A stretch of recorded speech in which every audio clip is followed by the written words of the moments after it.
darkest days in Jewish history. Today, we remember the invasion that would change both Israel and life as we know it.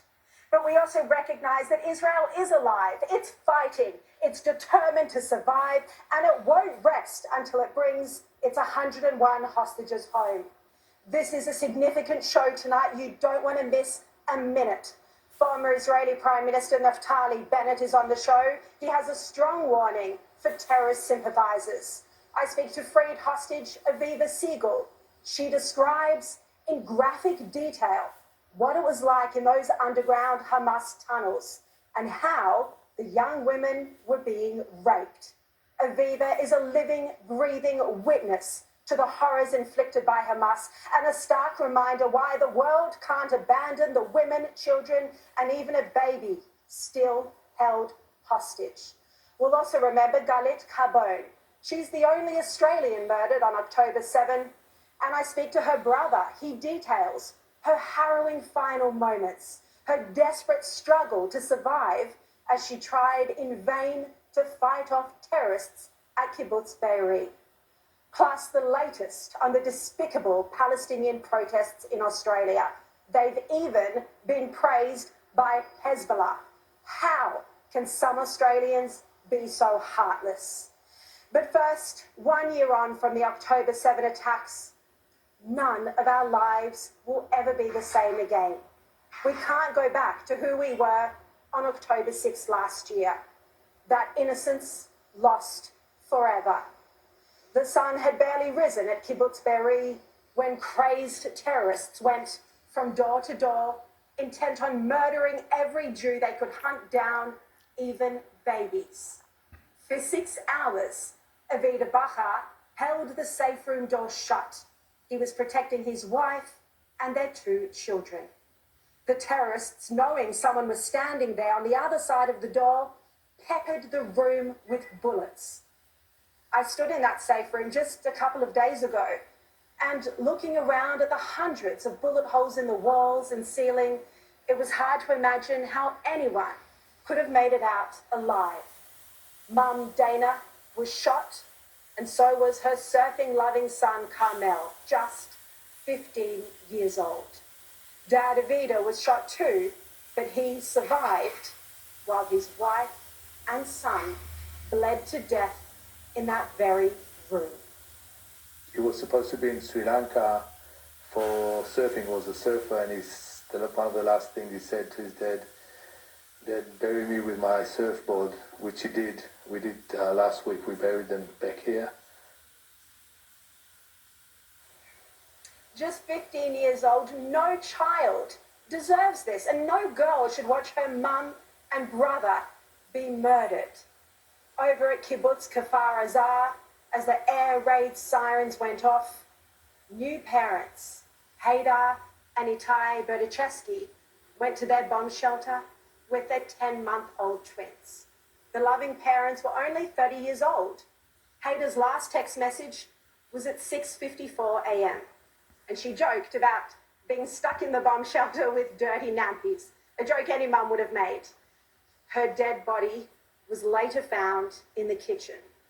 Her husband's body in the bomb shelter near their babies, who were alive and crying. It appears he'd managed to put the twins on a bed, not exposed to the front door, in the corner of the room. And those babies, 10 months old, they were there for 12 hours without food or water until Israeli soldiers found them. Sister's neighbor that he went back home, and they live right next to each other, and he saw their door, that the front door is open. He saw an empty AK-47 magazine on the stairs, and he hears that they're twins. They had 2 baby twins, 10 months old. He heard them crying.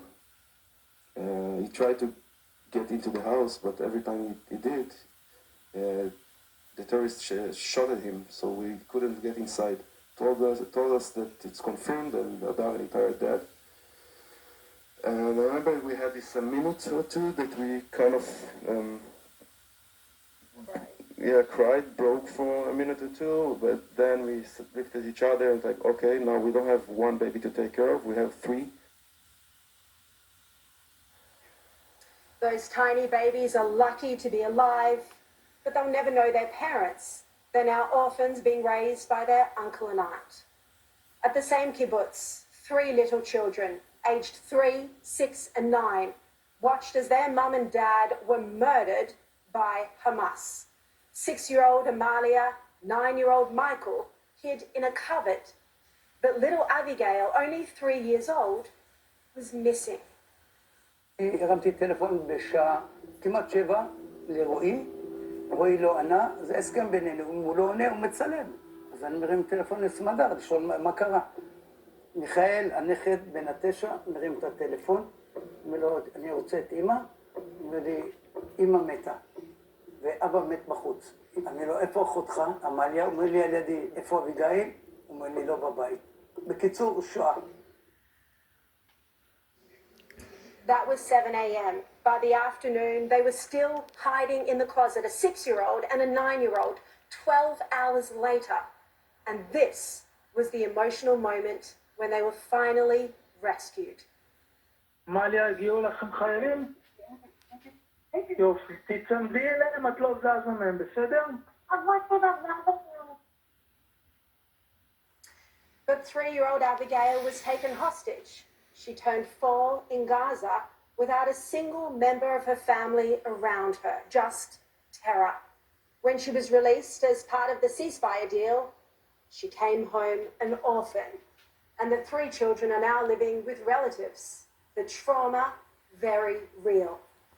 Over at the Nova Music Festival site, 400 young Israelis were hunted and murdered, gunned down or burnt in fire. Girls were raped. Those who survived tell just unbelievable stories of running, hiding in the bushes, in abandoned cars and playing dead, all trying to stay one step ahead of death, not knowing which way to turn. We hope that we escape from the terrorists that come from one direction from this point, and when we reach to the road, we get shot from the Be'eri direction, so they surrounded us, and we land on the road, hiding, run from car to car. Wherever you try to go, you have terrorists. They're coming from that direction with RPG, and from the other direction you have snipers, and then you see them on motorcycles, and you just don't have a good option. You don't have where to go. Entire families were slaughtered 1 year ago today. Tamar, her husband Jonathan, their 5.5-year-old twin daughters, Shahar and Arbel, and their son, Omar, aged just 2. They were all murdered at their home in kibbutz Nir Oz. Terrorists also shot dead parents Dina and Evgeny, and their daughters, Eileen, aged 8, and Ethan, aged 5, as they returned to their home from a camping trip after hearing sirens and came across Hamas on the road. There were more than 1,200 Israelis massacred on October 7 in what is a true genocide committed by Hamas and Palestinian Islamic Jihad. According to Israeli data, 38 children were murdered on October 7. 38 children. This vision is distressing, just a warning, but you can see the blood-soaked cots where some were killed. And 20 children had both parents killed, 96 children had one parent killed, and there are 15 children who still have both one parents held hostage in Gaza. And then there's the child hostages who still haven't been released by Hamas.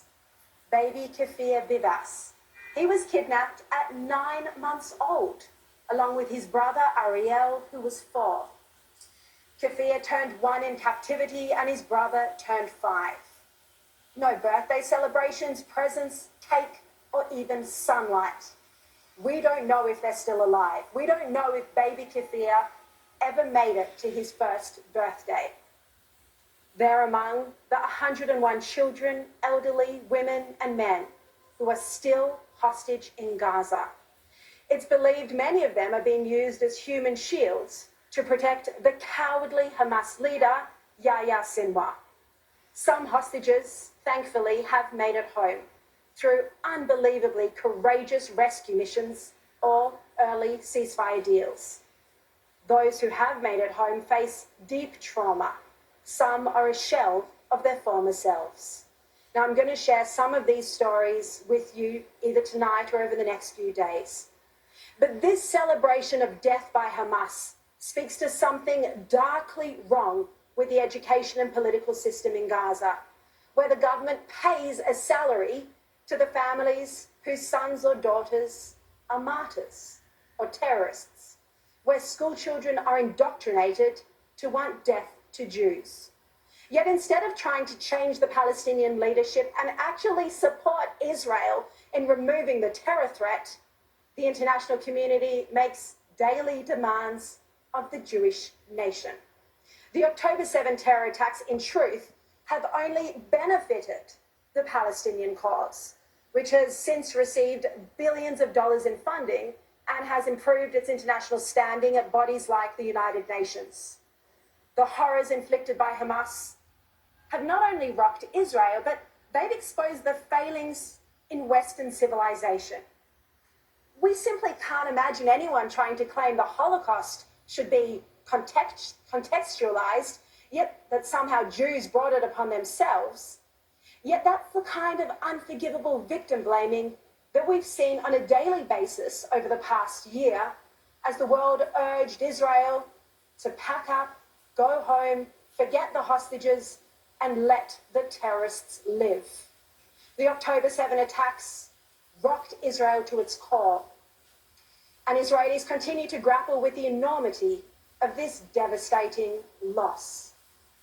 But there's also a renewed determination to survive.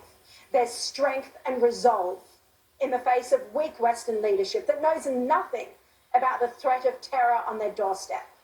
Yet they seek to impose their virtue-signaling ideas upon a people who've always had to fight for survival. The lessons of past persecutions will not be easily forgotten. The anniversary today, it's important. We can't look away. This is history in the making. History of the very worst kind, and we have to bear witness.